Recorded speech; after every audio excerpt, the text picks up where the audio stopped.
Well, our forefathers they thought that we are different from the Hindus. Sindhu से पानी बहेगा या खून बहेगा। पहलगाम अटैक के बाद भारत ने पाकिस्तान को खूब सबक सिखाया और आतंकियों को निशाना बनाकर भारत ने उनके ठिकानों को पूरी तरह से तबाह कर दिया। भारत ने इंडस वाटर ट्रीटी को भी सस्पेंड कर दिया, लेकिन पाकिस्तान अपने नापाक तरीकों से भारत को लेकर लगातार उस पर जहर उगलता हुआ नजर आ रहा है।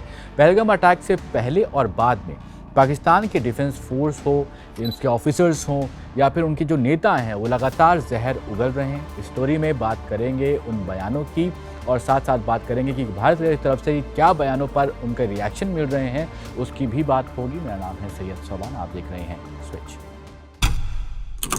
सबसे पहले बात हालिया बयान की सुनिए। पाकिस्तान सेना के प्रवक्ता जो हैं अहमद शरीफ चौधरी, उनका क्या कहना है? तुम हमारा पानी बंद कर दोगे, हम तुम्हारा सांस बंद कर देंगे। तुम हमारा पानी बंद कर दोगे, हम तुम्हारी सांस बंद कर देंगे। ये हैं अहमद शरीफ के बोल और इस क्लिप में जो आपने सुना है वो यही समझा रहे हैं।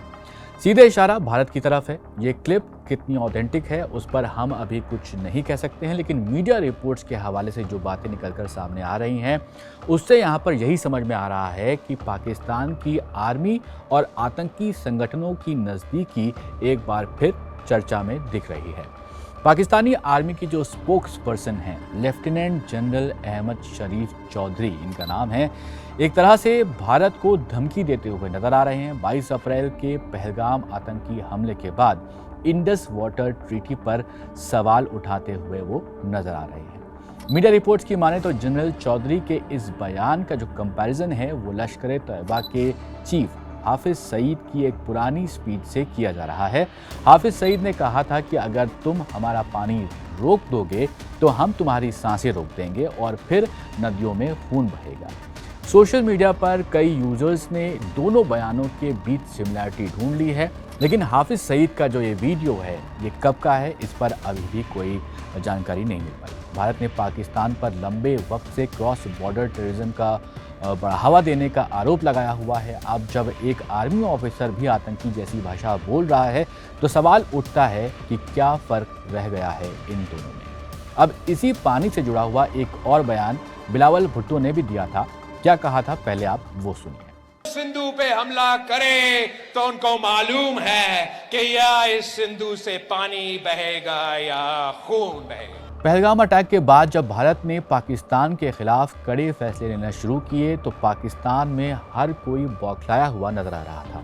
इंडस वाटर ट्रीटी को लेकर इंडिया के फैसले से पाकिस्तान बुरी तरह नाराज था। पाकिस्तान पीपल्स पार्टी यानी कि पीपीपी के लीडर बिलावल भुट्टो जरदारी ने एक भड़काऊ बयान देकर हालात और गरमा दिए थे। पाकिस्तान की एक पब्लिक रैली में बोलते हुए भुट्टो ने जो कहा वो आपने अभी सुन ही लिया है। इनके बयानों में भी नदियों में खून बहाने की बातें सामने आ जाती हैं। ये बयान उस वक्त आया जब भारत ने पहलगाम टेरर अटैक के बाद 1960 की इंडस वाटर ट्रीटी को लेकर एक कड़ा रुख अपनाया था। ये ट्रीटी 6 नदियों के पानी को इंडिया और पाकिस्तान के बीच में बांटने के रूल्स पर तय करती है।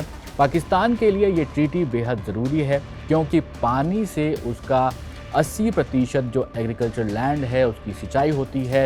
इस ट्रीटी का जो सस्पेंशन है उससे पाकिस्तान की इकोनॉमी और जो फार्मिंग है दोनों पर कड़ा जो है नुकसान देखने को मिल सकता है और मिल रहा होगा, इसलिए दर्द कुछ ज़्यादा है और बयानों में जहर भी निकलने लगे। लेकिन ये सब शुरू कैसे हुआ?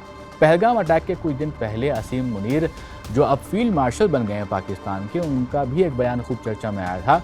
उनके और आतंकियों के बयानों को भी सोशल मीडिया पर कंपेयर करके देखा जा रहा है। पहले आप ये बयान सुनिए। We are different from the Hindus in every possible aspect of life. Our religion is different. Our customs are different. Our traditions are different. Our thoughts are different. Our ambitions are different. That was the foundation of the two-nation theory that was laid there. That we are two nations. We are not one nation. इस बयान को आतंकी सैफुल्ला कसूरी और अबू मूसा से compare करके social media पर लगातार दिखाया जा रहा है। आसिम मुनीर ने यहाँ जो अहम बातें कही उसमें कहा कि बच्चों को पाकिस्तान की कहानियाँ सुनाइए। ठीक है, कोई बात नहीं, अपने देश की कहानी सुनाइए। फिर कहते हैं टू नेशंस थ्योरी, तो ये तो पूरी तरह से फेल्ड ही रही है। फिर बोले हम हिंदुओं से अलग हैं। फिर कश्मीर को लेकर आपत्तिजनक बयान दिए। यही सब बातें आतंकी भी लगातार करते रहे हैं, इनकी स्पीचेस भी सामने आती रही हैं। हाल ही में भारत के विदेश मंत्री एस जयशंकर ने पहलगाम में हुए आतंकी हमले के लिए सीधे तौर पर पाकिस्तान की आर्मी और उसके चीफ जनरल आसिम मुनीर को ही जिम्मेदार ठहराया है। डेनमार्क दौरे के दौरान उन्होंने कहा कि ये हमला एक्सट्रीम रिलीजियस आउटलुक से प्रेरित था, जिसे पाकिस्तान की आर्मी चीफ बढ़ावा लगातार दे रहे हैं। 22 अप्रैल को हुए इस हमले में 26 टूरिस्ट की बेरहमी से हत्या कर दी गई थी। आतंकियों ने पहले लोगों की पहचान पूछी और फिर गोली चलाई। जयशंकर साहब ने कहा कि इस हमले का मकसद टूरिज्म को नुकसान पहुंचाना और धर्म के नाम पर नफरत फैलाना था। उन्होंने ये भी कहा कि जनरल मुनीर का नज़रिया बेहद कट्टर है और उनकी जो सोच है वो पाकिस्तान के आतंकी संगठनों से मेल खाती हुई नजर आती है। जो स्पीच हमने आपको सुनाई है उसी स्पीच का हवाला हमारे विदेश मंत्री ने भी दिया है। पाकिस्तान ने मुनीर को फील्ड मार्शल जरूर बना दिया है, लेकिन उनकी जो मानसिकता है उससे पाकिस्तान को भारी नुकसान झेलना पड़ सकता है, ये तो साफ नजर आ रहा है। पाकिस्तान लगातार भारत के खिलाफ जहर उगल रहा है, इसके कई वीडियोस आ रहे हैं उनकी तरफ से। वक्त वक्त पर आप देखेंगे तो बयान सामने जिस तरीके के आ रहे हैं उस पर आपकी क्या राय है, ज़रूर हमें कमेंट बॉक्स में बताइएगा और ऐसे ही स्टोरीज के लिए आप देखते रहिए स्विच।